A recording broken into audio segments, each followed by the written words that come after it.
Hello guys, welcome to the good chemistry. और आज का टॉपिक है हमारा कॉलिगेटिव प्रॉपर्टीज।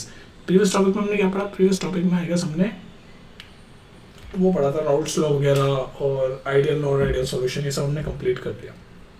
तो चीज़ें अगर आप सीक्वेंस में पढ़ोगे तो ही समझ आएगी, वरना कन्फ्यूजन हो सकता है।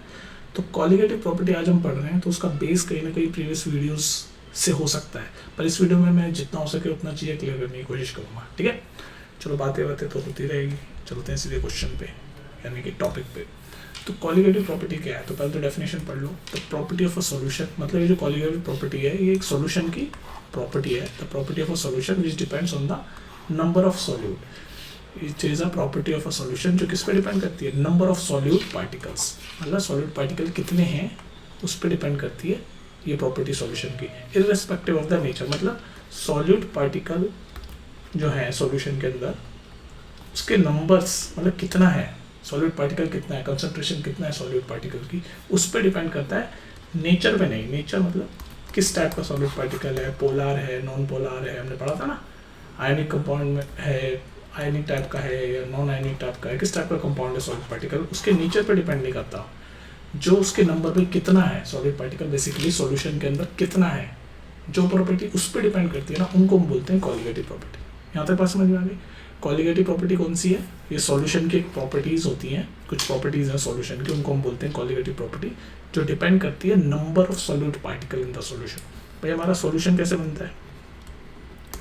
अगर हम बाइनरी सॉल्यूशन लें तो एक सॉल्वेंट होता है ना, और एक सॉल्यूट होता है। यही होता है ना सॉल्यूशन, ऐसे ही बनेगा, सॉल्वेंट प्लस सॉल्यूट। तो जो सॉल्यूशन, जो प्रॉपर्टी सॉल्यूशन की इस पे डिपेंड करती है कि कितने नंबर ऑफ सॉल्यूट पार्टिकल है। नंबर ऑफ सॉल्यूट पार्टिकल, इस प्रॉपर्टी को हम बोलते हैं colligative property. Number of solute particle पे, नेचर पे नहीं, नेचर पे नहीं, मतलब कोई भी नेचर का हो, पोलर हो, नॉन पोलर हो। भाई सॉल्यूट भी एक तरीके का पार्टिकल ही तो है, वो तो नॉन पोलर टाइप का पार्टिकल है या पोलर टाइप का पार्टिकल है, उस पर डिपेंड नहीं करता। मतलब नेचर क्या है उसका, किस तरीके का है वो, उस पर डिपेंड नहीं करता। बस कितना है, नंबर ऑफ क्वांटिटी, उस पर डिपेंड करती है जो प्रॉपर्टी, उनको हम बोलते हैं कॉलिगेटिव प्रॉपर्टी। ठीक है, क्लियर हो गई बात? अब हम देख लेते हैं कॉलिगेटिव प्रॉपर्टी हम कौन कौन से पढ़ने वाले हैं अपने 12th CBSE में या नीट में या कोई भी कॉम्पिटिटिव एग्जाम में। तो हम बेसिकली 4 तरीके की कॉलिगेटिव प्रॉपर्टीज पढ़ेंगे, एक एक करके सारी पढ़ेंगे। जो पहली है, जो हम इस वीडियो में कवर करेंगे, उसका नाम है relative lowering of vapour pressure, जो आज हम कवर कर लेंगे। Relative lowering of vapour pressure. तो जो टाइटल होता है उसी से आप अंदर का कंटेंट भी जज करने की कोशिश किया करो। Relative lowering of vapour pressure मतलब वेपर प्रेशर का कम होना, कुछ हो रहा होगा इस वाली प्रॉपर्टी में, तो हम पढ़ेंगे। दूसरी जो कॉलिगेटिव प्रॉपर्टी जो हम पढ़ेंगे वो है elevation in boiling point. Elevation in boiling point, तो नाम से जज कर पा रहे हैं भाई, एलिवेशन मतलब बढ़ना, तो बॉइलिंग पॉइंट का बढ़ना, कुछ हो रहा होगा इस वाली प्रॉपर्टी में। दूसरा हम पढ़ेंगे depression in freezing point. Depression in freezing point, तो नाम से जज कर रहे होंगे भाई, डिप्रेशन मतलब कम होना, तो मतलब फ्रीजिंग पॉइंट का कम होना, कुछ हो रहा होगा। डिटेल में जब पढ़ेंगे जब समझेंगे। और चौथा जो हम पढ़ेंगे osmotic pressure. Osmotic pressure of the solution. तो ये 4 टाइप की कॉलिगेटिव प्रॉपर्टीज हम पढ़ेंगे एक एक करके। आज के वीडियो में हम ये वाली कवर करेंगे, ये वाली। ठीक है, इन चारों पे एक एक वीडियो बनेगी, क्योंकि आराम से समझाऊंगा मैं। ठीक है, तो relative lowering of vapour pressure ये हम आज कवर करेंगे। तो ये चारों को क्या है? कॉलिगेटिव प्रॉपर्टी है। कॉलिगेटिव प्रॉपर्टी मतलब ये चारों किस पे डिपेंड है? Number of solute particle in the solution. Number of solute particle in the solution. तो ये सारी चारों नंबर ऑफ सॉलिड पार्टिकल पे डिपेंड करती है, उसके नेचर पे नहीं। ठीक है, तो ये चारों क्या है? Colligative property. तो अभी हम ये पढ़ेंगे आज की वीडियो में relative lowering of vapour pressure. तो देखते हैं क्या है ये relative lowering of vapour pressure. तो relative lowering of vapour pressure, जैसे कि नाम ही बता रहा है कि वेपर प्रेशर कम हो रहा होगा। जैसे आपको पता है कि हमारा कोई सॉल्यूशन है मान लो, तो उस सॉल्यूशन में हमारा सॉल्वेंट होगा और सॉल्यूट होगा, ठीक है, ये होता है सॉल्यूट। तो जो सॉल्वेंट होता है, हमारा राउल्ट्स लॉ क्या कहता था कि कोई भी सॉल्वेंट है, मान लो जो सॉल्वेंट है, जो आपका कोई भी है, वो P1 है, उसका जो पार्शियल प्रेशर है वो P1 है, वो बराबर होता है उसके मोल फ्रैक्शन के, और उस पार्टिकल का मतलब उस कंपाउंड का जो प्योर सब्सटेंस है उसके पार्शियल प्रेशर के मल्टीप्लिकेशन के, जिसको हम ऐसे ऊपर नॉट लगा देते हैं, P0 1। तो ये हमारा कहता था राउल्ट्स लॉ। राउल्ट्स लॉ अगर आपको समझ नहीं आ रहा है जो मैंने बोला है, तो आप पहले राउल्ट्स लॉ प्रीवियस वीडियो में जाके देख लो। तो ये हमारा राउल्ट्स लॉ कहता था। राउल्ट्स लॉ क्या कहता था कि भाई सॉल्यूशन में जो कंपाउंड है, मतलब हमारा सॉल्यूशन जैसे किससे बना है, ये दो आपके कंपोनेंट है, कंपोनेंट नंबर ए और कंपोनेंट नंबर बी, दो कंपोनेंट है ना, एक सॉल्यूट है एक सॉल्वेंट है। तो हर कंपोनेंट मतलब एक कंपोनेंट, जैसे इस केस में मैंने ये 1 ले लिया P1, इसका जो प्रेशर है, जब हम पार्शियल प्रेशर है, जो वेपर प्रेशर है, वो बराबर होता है इसके मोल फ्रैक्शन के, और इसका अकेले का, ये तो सॉल्यूशन में ना, इसके अकेले का जो पार्शियल प्रेशर होगा, जो इसको ये प्योर सॉल्वेंट खोलेंगे, प्योर सॉल्वेंट का प्रेशर होता है उसके बराबर। तो ये होता था राउल्ट्स लॉ, ठीक है। और सिमिलरली अगर इसका देखें हम, ये इस कंपोनेंट का पार्शियल प्रेशर देखें राउल्ट्स लॉ, तो बोलता था मान लो इसको P2 मान लेंगे, उसके पार्शियल वेपर प्रेशर को, पार्शियल इसलिए बोलते थे क्योंकि एक एक का अलग अलग देख रहे हैं, और वो बराबर होगा इसके मोल फ्रैक्शन, तो उसको हम x2 मान लेंगे, और ये अकेला अगर कंपोनेंट हो उसका वेपर प्रेशर क्या होगा, तो उसको हम प्योर, ये तो सॉल्यूशन में ना, तो प्योर जब होगा तो ऐसे P0 2। तो ये ऐसा होता था, ये कहता था राउल्ट्स लॉ। राउल्ट्स लॉ ये कहता था भाई relative lowering of vapour pressure, ये कहता है कि अगर हम सॉल्यूट, कोई नॉन वोलेटाइल सॉल्यूट डालें अपने सॉल्यूशन में, नॉन वोलेटाइल मतलब क्या होता है, वोलेटाइल मतलब क्या होता है, जो प्रेशर जो स्केप हो जाता है, एयर में स्केप हो जाता है, उड़ जाता है आसान भाषा में। वोलेटाइल कंपोनेंट मतलब जो उड़ जाता है, जैसे कैरोसिन, ये सब क्या है, ये वोलेटाइल सब्सटेंस है सब, जो इजीली उड़ जाते हैं। लेकिन नॉन वोलेटाइल मतलब जो इजीली उड़ेंगे नहीं। तो अगर हम नॉन वोलेटाइल सॉल्यूट हमारे सॉल्यूशन में डालेंगे तो वेपर प्रेशर जो होगी वो कम होगी। समझिए, विजुलाइज करने की कोशिश करो। अगर हम नॉन वोलेटाइल सॉल्यूट अपने सॉल्यूशन में डालेंगे तो वेपर प्रेशर जो होगी वो कम होगी, रिड्यूस होगी, लोअर हो जाएगी। क्यों लोअर हो जाएगी भाई, वो नॉन वोलेटाइल है, वो इजीली स्केप नहीं होता एयर में, इजीली इवेपोरेट नहीं होता वो, क्योंकि नाम ही उसका नॉन वोलेटाइल है। नॉन वोलेटाइल मतलब जो इजीली स्केप ना हो। तो नॉन वोलेटाइल सॉल्यूट जब हम ऐड करेंगे या इंक्रीज करेंगे अपने सॉल्यूशन में, तो साथ साथ उसका हमारे सॉल्यूशन का वेपर प्रेशर भी डिक्रीज होगा। जैसे solute, non volatile solute increase करेंगे तो वेपर प्रेशर डिक्रीज होगा, क्योंकि वो नॉन वोलेटाइल है, इजीली स्केप नहीं होगा। स्केप नहीं होगा तो मॉलिक्यूल्स के हवा में नहीं उड़ेंगे, तो वेपर भी नहीं बनेगी, ठीक है। तो ये कहता है ये relative lowering of vapour pressure. आप देख रहे हो कि relative lowering of vapour pressure number of solute particle पे डिपेंड हो रहा है, कि भाई जितना ज़्यादा हम non volatile solute particle solution में डालेंगे उतना कम वेपर प्रेशर होता रहेगा, है ना। देख रहे हो ना कि भाई नॉन वोलेटाइल मतलब जो स्केप नहीं होता, जो इवोपरेट नहीं होते, नॉन वोलेटाइल सॉल्यूट हम इंक्रीज करेंगे तो वेपर प्रेशर जो होगा वो डिक्रीज हो जाएगा, ये बात क्लियर है। तो अब आप देख रहे हो ये चीज कि किस पे डिपेंड कर रहा है, नंबर ऑफ वेपर प्रेशर किस पे डिपेंड कर रहा है, नंबर ऑफ सॉल्यूट पार्टिकल। तो कितना, जितना ज़्यादा हम नॉन वोलेटाइल सॉल्यूट डालेंगे उतना कम आपका वेपर प्रेशर होता रहेगा, ठीक है। तो अगर इसके, ये तो हो गया हमारा कि भाई हमने एक्सप्लेन कर दिया। अब इसका क्वांटिटेटिव अप्रोच क्या है, क्वांटिटेटिव मतलब मैथ्स में हम इसको कैसे कैलकुलेट करेंगे कि एग्जैक्टली कितना लोअर हो गया वेपर प्रेशर। भाई लोअर हमने तो अभी बता दिया कि भाई सॉलिड पार्टिकल जितना ज़्यादा डालेंगे नॉन वोलेटाइल वाला, उतना ज़्यादा वेपर प्रेशर कम होगा, क्योंकि non volatile solid particle escape नहीं होंगे तो वेपर कब बनेगी। लेकिन ये तो हमने बता दिया। इसका क्वांटिटेटिव एनालिसिस या क्वांटिटेटिव कैसे हम बताएंगे, मतलब इसका हम नंबर्स में कितना हुआ, कैसे हुआ, मैथमेटिकली हम कैसे प्रूव करेंगे। तो उसके लिए हम इसको ऐसे मैथमेटिकल इक्वेशन से हम एक्सप्लेन करेंगे। अब देखो क्वांटिटेटिवली यानी मैथमेटिकली हम लोअरिंग ऑफ वेपर प्रेशर को कैसे कैलकुलेट करेंगे वो देखो। अब जैसे मान लो, सुनते जाओ, आपका एक सॉल्यूशन है, वो सॉल्यूशन बना है सॉल्वेंट से और सॉल्यूट से। मैथमेटिकली अब कैसे हम लोअरिंग, कितना लोअर हुआ है वो कैसे कैलकुलेट करेंगे वो बताना जा रहा हूँ। तो एक सॉल्यूशन है वो सॉल्वेंट से बना, सॉल्यूट से बना। आपका जो सॉल्यूट है वो नॉन वोलेटाइल है, मतलब इजिली स्केप नहीं होता, ठीक है। अब इसका कुछ वेपर प्रेशर होगा, पार्शियल वेपर प्रेशर, जिसको हम मान लो P1 मान लेते हैं। इसका भी कुछ वेपर, अगर इस अकेले को करेंगे तो इसका क्या वेपर प्रेशर होगा, ये तो नॉन वोलेटाइल है तो इसका कोई वेपर प्रेशर नहीं होगा। अगर कुछ और सॉलिड पार्टिकल होता जो वोलेटाइल होता तो उसका वेपर प्रेशर हम पार्शियल वेपर प्रेशर P2 लेते हैं, लेकिन यहाँ पर हमने एक्सप्लेन कर दिया कि नॉन वोलेटाइल है, तो इसका हम वेपर प्रेशर कंसिडर नहीं कर रहे अभी, ठीक है, यहाँ तक बात ठीक है। और ये जो सॉल्यूशन है इसका वेपर प्रेशर पूरा P मान लेते हैं हम, भाई P1 प्लस P2, अगर ये P2 होता बराबर होता P के या P टोटल, जो मर्जी बोल लो, P टोटल बोल लो, ठीक है।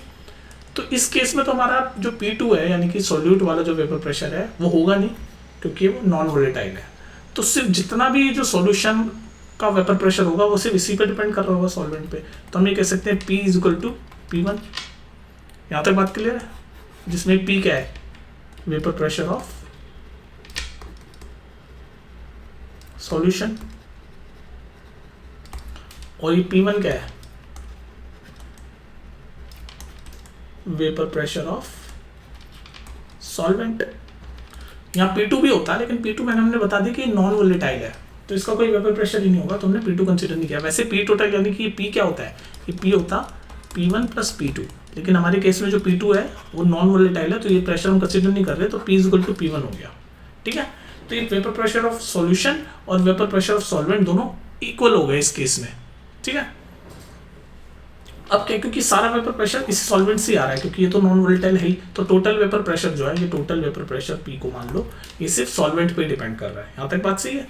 अब इसको देखो, हमारा रॉल्स लॉ क्या कहता था कि इस P1 को अगर हम कैलकुलेट करते थे अकॉर्डिंग टू रॉल्स लॉ, तो पार्शियल वेपर प्रेशर बराबर होता था इसके मोल फ्रैक्शन के, तो मोल फ्रैक्शन इसका x1 मान लो, और इसका सिर्फ ये प्योर सॉल्वेंट अकेला होता है, सिर्फ अकेला होता, ये तो अभी सॉल्यूशन में है ना, सिर्फ अकेला होता, तो उसका वेपर प्रेशर, तो अकेले वाले का वेपर प्रेशर हम कैसे लिखते हैं, ऐसे P01।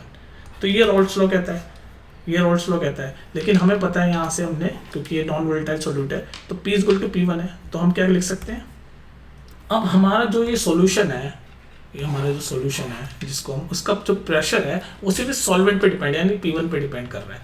तो इस सॉल्यूट यानी नॉन वोलेटाइल सॉल्यूट के ऐड होने से कितना लोअर हुआ है वेपर प्रेशर, वही हम कैलकुलेट कर रहे हैं ना, रिलेटिव लोअरिंग। तो कितना लोअर हुआ है वो हम कैसे एक्सप्लेन करेंगे, देखो मैं आपको बताता हूँ। हमने जो हमारा P1 आया वो बराबर आया मोल फ्रैक्शन ऑफ P1 और partial pressure of P1 when it is in a pure solvent, ये है।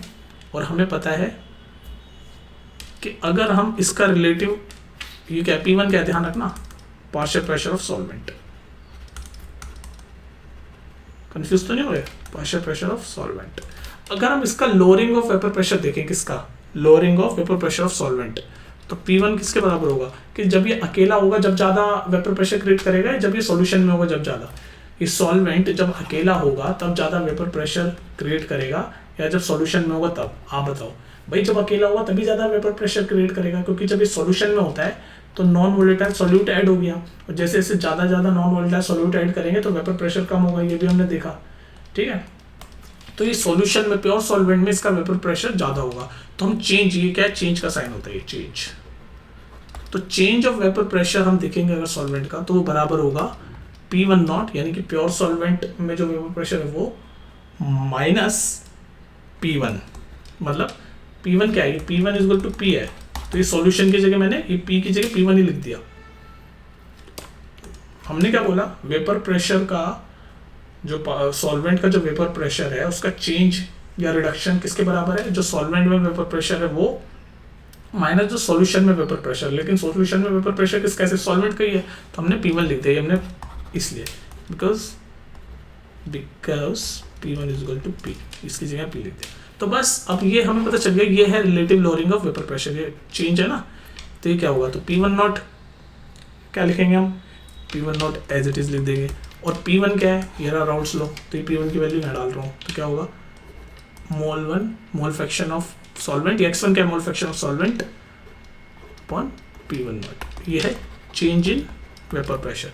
अब यहाँ से इसको P1 नॉट अगर मैं कॉमन लूँ तो आ जाएगा 1 minus mole fraction of solvent, ये आ गया, ये आ गया चेंज इन, सॉरी ये चल रहा है आपका चेंज इन, ये P ये डॉट नहीं है, सिर्फ ये change in vapour pressure of a solution, तो ये आ गया change in vapour pressure of a solution, ये आ गया।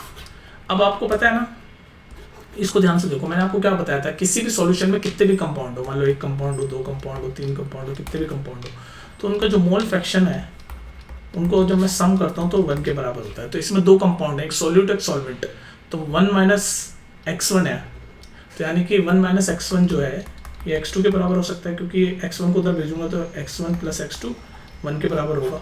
तो इस 1 माइनस x1 की जगह मैं क्या लिख सकता हूँ यहाँ पर येलो से, change in vapour pressure of a solution या फिर सॉल्वेंट, इस केस में तो सेम ही है, वो बराबर होगा P1 नॉट, और 1 माइनस x1 की जगह मैं क्या लिख सकता हूँ x2, और यहाँ पर x2 क्या है, मोल फ्रैक्शन ऑफ सॉल्यूट।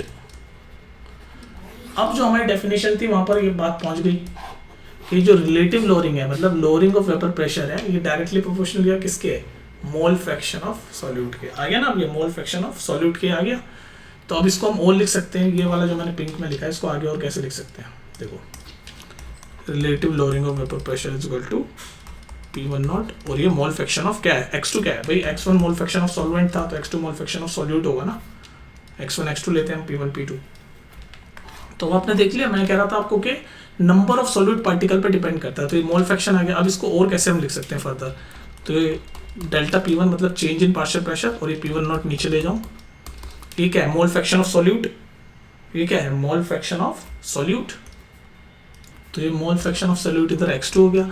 अब ये चेंज, ये इसको कैसे लिख सकते हैं हम, डेल्टा P1 को P1 नॉट यानी पार्शियल प्रेशर ऑफ सॉल्वेंट वो ज़्यादा ही होगा, माइनस P1 यानी पार्शियल प्रेशर ऑफ सॉल्वेंट, ये प्योर सॉल्वेंट और ये पार्शियल प्रेशर ऑफ सॉल्यूशन, तो P1 is equal to PS, इसलिए मैं P1 ही लिख रहा हूँ, और नीचे P1 not is equal to mole fraction of solute. तो ये आपका फॉर्मूला कह लो, मैंने बेसिकली इसी को ऐसे लिख दिया है, ये फॉर्मूला है आपका, मोल फ्रैक्शन ऑफ सॉल्यूट को हम ऐसे कैलकुलेट कर रहे हैं कि partial pressure of solvent minus partial pressure of solution upon partial pressure of solvent, तो हम आ जाएगा मोल फ्रैक्शन ऑफ अ सॉल्यूट। यहाँ तक बात क्लियर हो गई। अब यहीं इसी से हम मोलार मास भी कैलकुलेट कर सकते हैं सॉल्यूट का। यहाँ तो ये तो मोल फ्रैक्शन है ना x2, अब मोलार मास कैसे कैलकुलेट करते हैं, molar mass of solute, molar mass of solute को कैसे कैलकुलेट करोगे, देखो नॉर्मल मैथ चलेगी, इसी से मोलार मास ऑफ सॉल्यूट करेंगे। अब मुझे पता है ये x2 क्या है, मोल फ्रैक्शन ऑफ सॉल्यूट, और मोल फ्रैक्शन ऑफ सॉल्यूट का फॉर्मूला क्या है, अगर मोलार फ्रैक्शन आपको नहीं पढ़ा तो वीडियो में जाके देखो।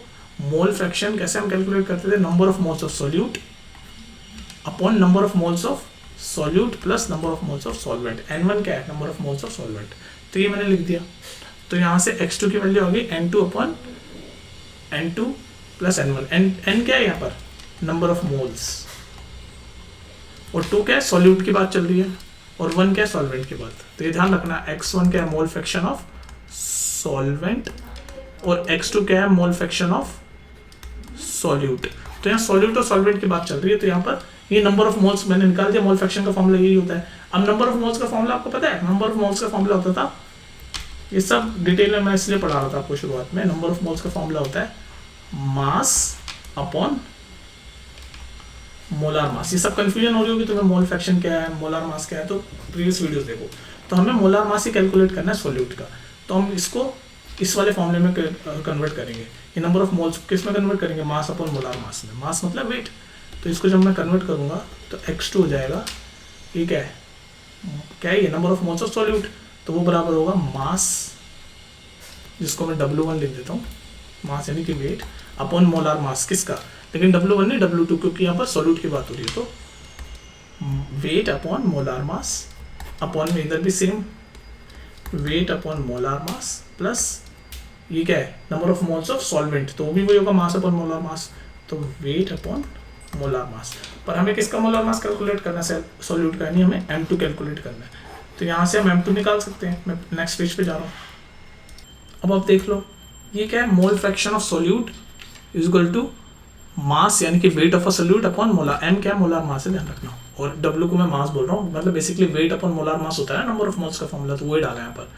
तो ये हो गया wait of a solute upon molar mass of a solute, wait of a solute upon molar mass of a solute plus wait of a solvent upon molar mass of a solvent. अब मुझे एक बात बताओ, अगर हम dilute solute, ये नीचे क्या है, सॉल्यूशन का मोल है, क्योंकि सॉल्यूशन में दोनों चीजें, सॉल्यूट भी सॉल्वेंट, तो दोनों का मोल को ऐड करके हम लिखते थे, मोलार फ्रैक्शन का फॉर्मूला है बेसिकली, और कुछ नहीं है।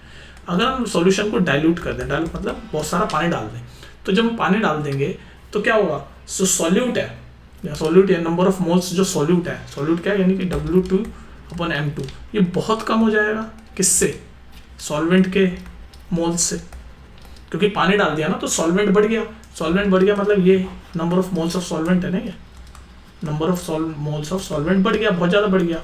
तो ये नेग्लिजिबल हो जाएगा क्योंकि हमने बिल्कुल डाइल्यूट कर दिया। तो ये सॉल्यूशन के अंदर की बात कर रहा हूँ, सॉल्यूशन के अंदर ये नेग्लिजिबल हो जाएगा। नीचे सॉल्यूशन है ना, सॉल्यूशन के नंबर ऑफ मोल्स हैं दोनों को ऐड करके।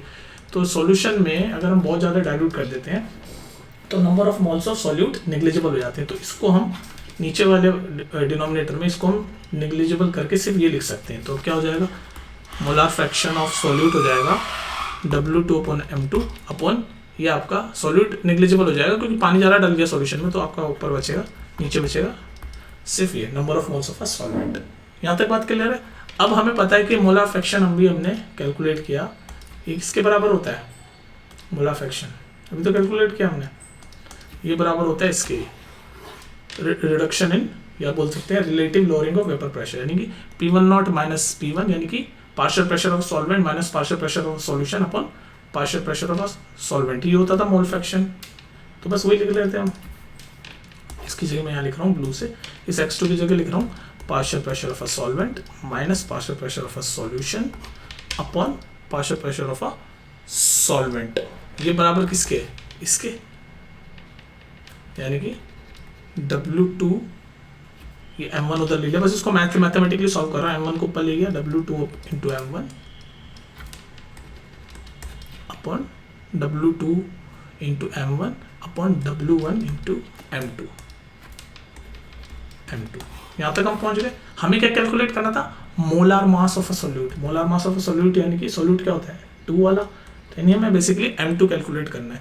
तो आप इसमें M2 कैलकुलेट कर लो, बस M2 को उधर भेजूंगा मैं, तो ये हो जाएगा W2 M1 और ये W1 तो है ही, और ये पूरा पूरा यहाँ नीचे आ जाएगा, यानी कि P1 minus P1 upon P1। तो ये आपका फॉर्मूला हो गया आपका molar mass of a solute calculate करने।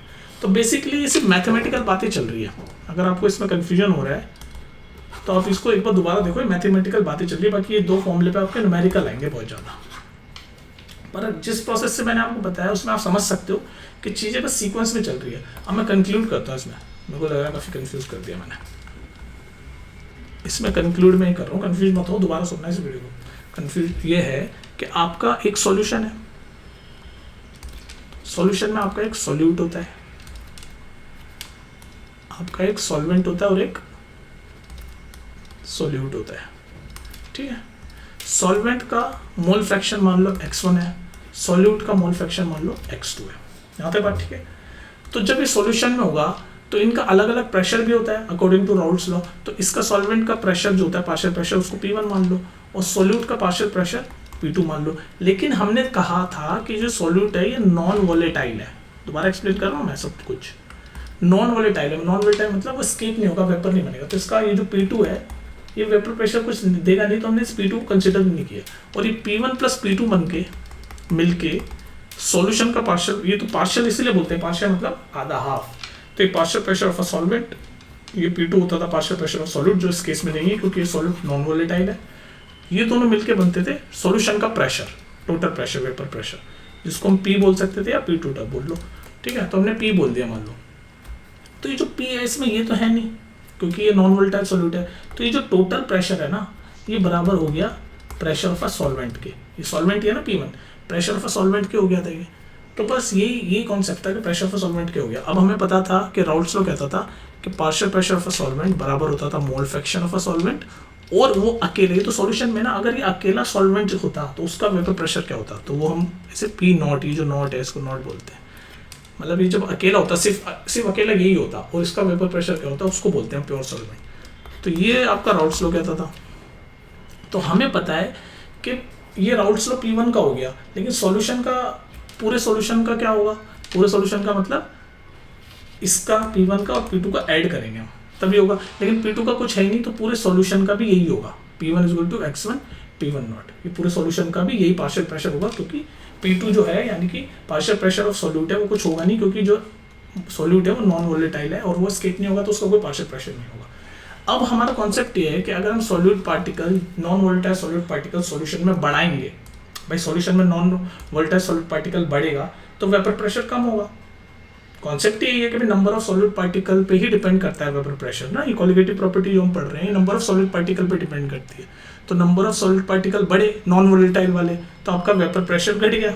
तो वेपर प्रेशर कितना घटा वो हम कैलकुलेट कर रहे हैं मैथमेटिकली, तो वो इतना घटेगा कि भाई वो बराबर होगा आपका, ऐसे लिख देंगे हम, वेपर प्रेशर ऑफ ये सॉल्यूशन हो गया P1 इक्वल टू P है, तो इसे P बोल रहे हैं हम, तो ये बराबर किसके होगा, सॉल्वेंट अकेला जो होगा उसका आपका वेपर प्रेशर ज़्यादा होगा, तो P1 नॉट माइनस ये जो आपका है P1 वाला इसके, समझ रहे हो। तो ये आपका relative loading of vapour pressure होगा। फिर बस हमने वैल्यूज पुट करी है कि P1 नॉट तो P1 नॉट ही लिख दिया, और ये P यानी कि यही है P1 इक्वल टू P है ना, अभी पता है मैंने, तो इसकी जगह ये लिख दिया माइनस का साइन में, मोल fraction of solvent upon pure solvent vapour pressure. फिर बस इसको सॉल्व करते हुए अपन चले थे, P1 नॉट कॉमन लिया था, 1 माइनस x1 आया था, फिर 1 माइनस x1 की जगह मैंने x2 लिख दिया था, बस फिर तो उसका नॉर्मल मैथ्स चलती रही और सारे फॉर्मूले में करता गया। तो दोबारा सुनना, अगर कुछ समझ ना आए तो पूछ लेना, ठीक है। अब नेक्स्ट जो क्वालिटेटिव प्रॉपर्टी हम पढ़ेंगे वो है elevation in boiling point. Elevation in boiling point, ये रिलेटिव लोडिंग हमने कर ली, इसके न्यूमेरिकल आप प्रैक्टिस करना और मुझसे पूछना अगर कुछ पूछना हो तो, ठीक है। मिलते हैं नेक्स्ट वीडियो में, ठीक है।